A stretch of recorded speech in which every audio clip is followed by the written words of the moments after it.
नमस्ते दोस्तों। आज हम ज्यूत भगवान का नए नए आप लोग का कहानी सुनाने जा रही हूँ। आप लोग कहानी सुनिए। एक बुढ़िया माई का एक बेटा बहू और दो पोता पोती थे। बूढ़ी माई तो बहुत अच्छी थी, लेकिन उनकी बहू अच्छी नहीं थी। अपना सासू माँ को पसंद नहीं करती थी, हमेशा लड़ते झगड़ते रहती थी। उनकी बहू खाना बना कर अपना दोनों बच्चों को खिला देती, अपने खा लिया करती।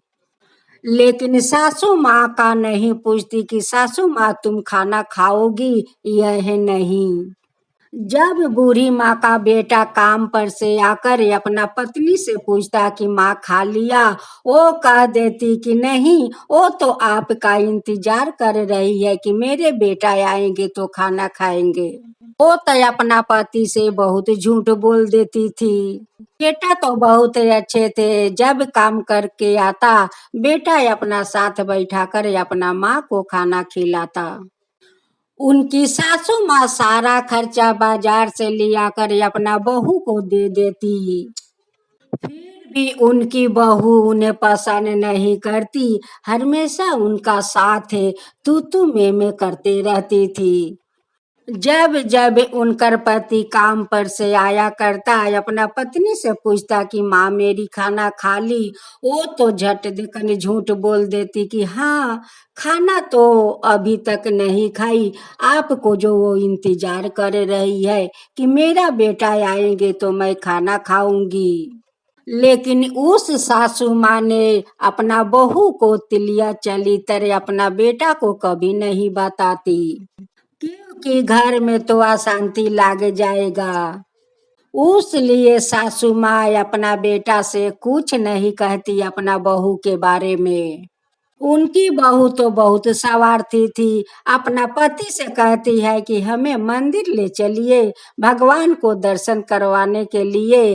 वो कहते हैं कि ठीक है चलो, तुम्हें ले चलती हूँ दर्शन कराने के लिए, लेकिन माँ के साथ ले लो। जब माँ का नाम सुनती है तो जब उनकी माँ का नाम सुनती है तब तो उनकी शरीर में ज्वालामुखी फूटने लगता है।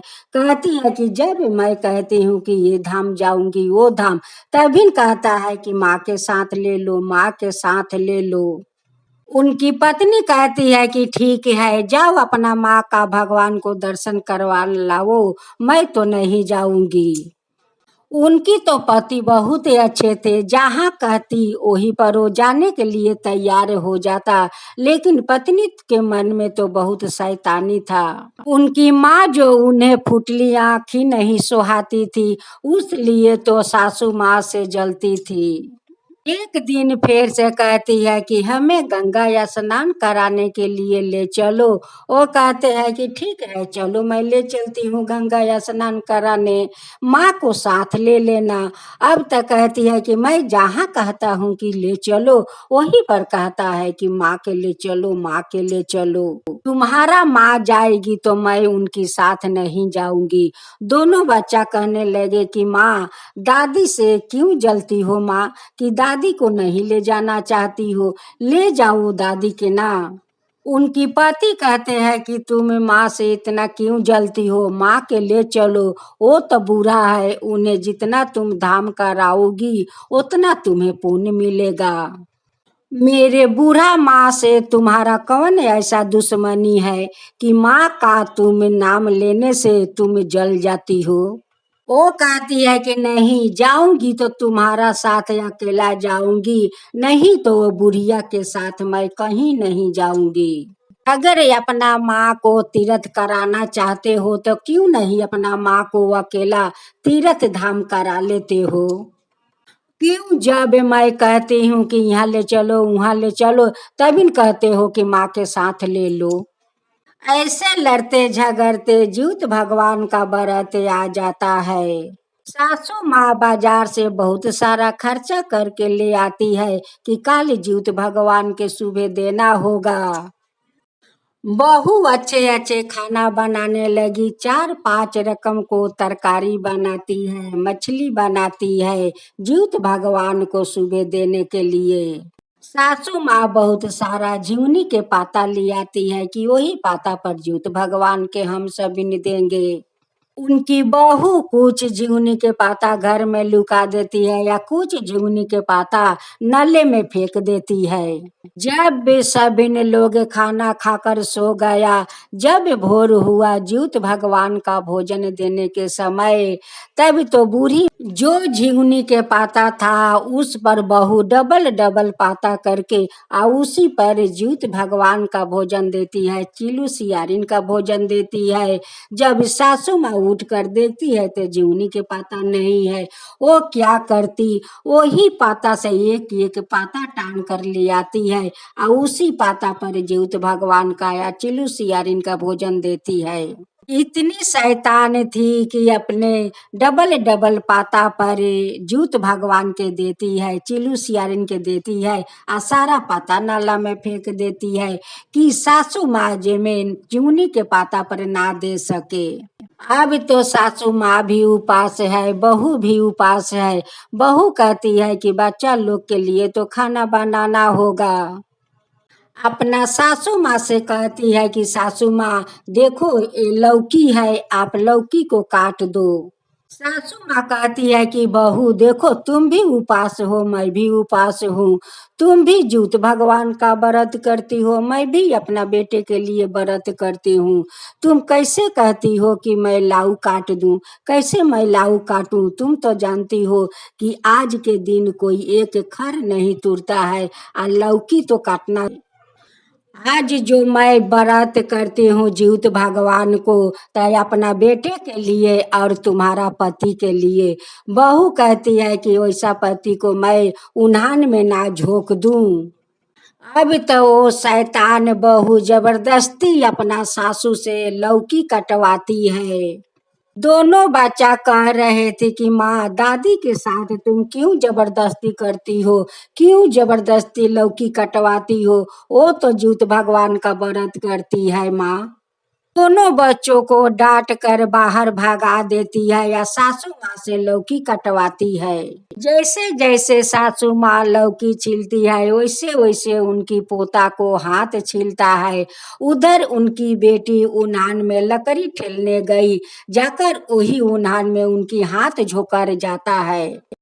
जो लोग दूसरे के लिए कुआं खोदता है वही जाकर उसी कुआं में गिर जाता है। उनकी बहू उनकी बेटा को नुकसान होने के लिए लौकी कटवा रही थी। जाकर उनके दोनों संतान को नुकसान पहुंच जाता है। एक को हाथ झोकर जाता है या दूसरे को हाथ जागा जागा कट जाता है और हाथ सारा छूल जाता है। वहीं पर उनकी बेटा बेहोश होकर गिर जाता है। उनकी बेटी चिल्ला रही थी कि देखो भाई को क्या हो गया, उनकी तो सारा हाथ छूल गया, जागा जागा कट गया। कि बहू जाकर देखती है तो कहती है कि ये सब कैसे हो गया। सासू माँ कहती है कि ये तो तुम्हारा पाप के कारण आज दोनों बच्चा को नुकसान पहुंचा है। नहीं तुम हमसे लौकी कटवाती या नहीं लड़का के हाथ छूलता और नहीं तुम्हारा बेटी को हाथ जलता। तुम मेरे बेटा को बोल रही थी कि ऐसा पति को मैं उन्हान में ना झोंक दूं। देख तेरे बेटी को वही उन्हान में हाथ झोकर गया और लौकी के कारण तेरा बेटा को हाथ छूल गया, जागा जागा कट गया। तू तो ज्योत भगवान का खिलवाड़ समझती है। देख खिलवाड़ के कारण आज ज्योत भगवान क्या तुम्हें दिखाया है। सास और बहू डॉक्टर का पास जाती है, डॉक्टर दवा लगा देते हैं और बैंडिश लगा देते हैं। दोनों बच्चों को लेकर घर आते हैं। उसी समय उनकी पति काम पर से आया और कहने लगा कि बच्चों तुम लोग का हाथ में क्या हो गया है कि तुम लोग के हाथ में बैंडिश लगा है। अपना पत्नी से जाकर पूछता है कि मेरा बच्चा को दोनों हाथ में क्या हुआ है। उनकी पत्नी तो कुछ नहीं बोल रही थी। फिर आकर अपना माँ से पूछता है कि माँ, मेरे बच्चों को हाथ में क्या हो गया है माँ, कि वो लोग का बैंडिस लगे हुए है। माँ तो डर के मारे नहीं बोलती है कि ये तो घर में लगा देगा झगड़ा। दोनों बच्चों लोग आकर कहते हैं कि पिताजी, ये सब तो माँ के कारण हुआ है। देखिए, माँ भी जुत भगवान का व्रत करती है, दादी भी करती है। माँ तो जबरदस्ती दादी से लौकी कटवाई, उसलिए देखिए हमारा हाथ चुल गया, जगह जगह हाथ कट गया। दीदी जब उन्हान में लकड़ी लगाने गई तो उनकी हाथ झोकर गया। माँ कहती है कि ऐसा पति को मैं चूल्हा में ना झोकार दूं। तो देखिए, दीदी को हाथ उन्हान में झोकर गया पिताजी। अब तो उनकी पति ये सब बात सुनकर बहुत क्रोध हो जाते हैं और उनकी हाथ पकड़ कर बाहर निकाल कर फेंक देते हैं कि तुम कभी मेरा घर में मत आना। जो माँ अपना बच्चों को हथियारिन हो, वो कभी हमारा घर में नहीं आ सकती है। उनकी पड़ोस के दो चार औरत उनके घर आती है या देखती है दोनों बच्चा को हाथ में बैंडिस। वो कहती है कि बच्चों, तुम लोग का आज के दिन क्या हुआ है कि आज के दिन हाथ में बैंडिस लगा है। दोनों बच्चा कहते हैं कि चाची, ये तो मेरी माँ के कारण हुआ है। देखिए, दादी से माँ जबरदस्ती लौकी कटवाई, उसकी कारण मेरा हाथ काट गया, छूल गया। और कहती है कि ऐसा पति को मैं उन्हान में ना झोकार दूं। तो देखिए चाची, मेरे दीदी को हाथ झोकर गया उन्हान में। ये सब जो हुआ है सब माँ का कारण हुआ है चाची, माँ का कारण हुआ है। अब तो सभी ने औरत लोग उन्हें थू थू करने लगी कि कैसी हत्यारिन माँ है कि आज के दिन अपना सासू माँ से लौकी कटवाती है जबरदस्ती। आज उनके दोनों बच्चों को तो नुकसान पहुंचा। एक ऐसी हत्यारिन माँ है कि अपने बच्चों को इतना दर्द देती है। एक ऐसी हत्यारिन माँ है कि अपने बच्चों को कितना दुख तकलीफ पहुंचा देती है। आज भोग रहे हैं तो वो दोनों बच्चों भोग रहे हैं।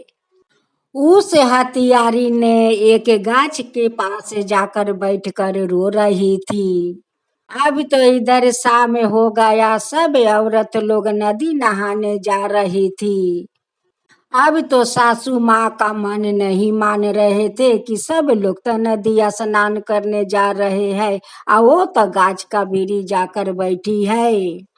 सासू माँ उनकी कपड़ा ले लेती है और जाकर कहती है कि चलो, सब कोई तो नदी स्नान करने जा रहे हैं, चलो तुम भी कर लो। वो अपना सासू माँ का दोनों पैर पकड़ कर माफी मांगती है कि सासू माँ, हमें माफ कर दीजिए, हम तो आपका अपराधी हूँ, आपका पोता पोती को अपराधी हूँ, मैं बहुत पापिन हूँ, हमें माफ कर दीजिए सासू माँ।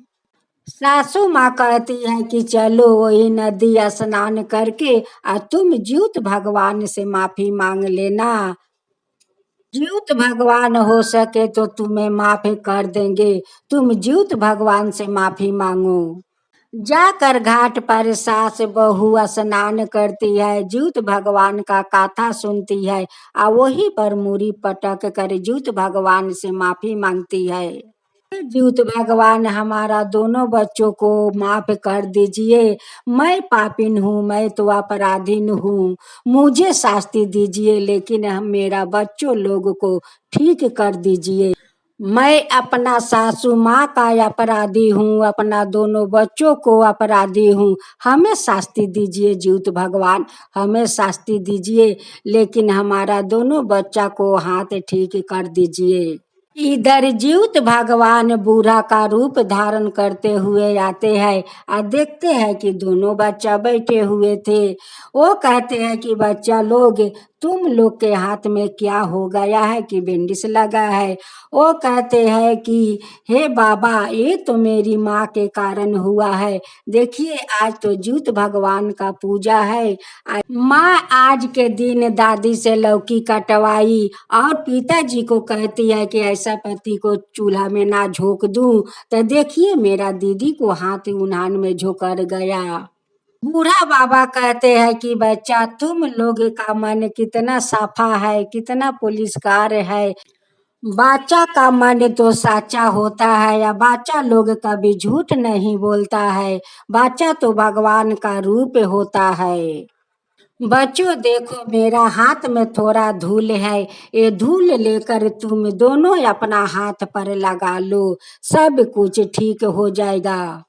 बच्चा तो मन का सच्चा होता है, वो बाबा का हाथ से धूल लेकर दोनों बच्चा अपना हाथ पर लगा लेता है और बाबा वहां पर से चले जाते हैं।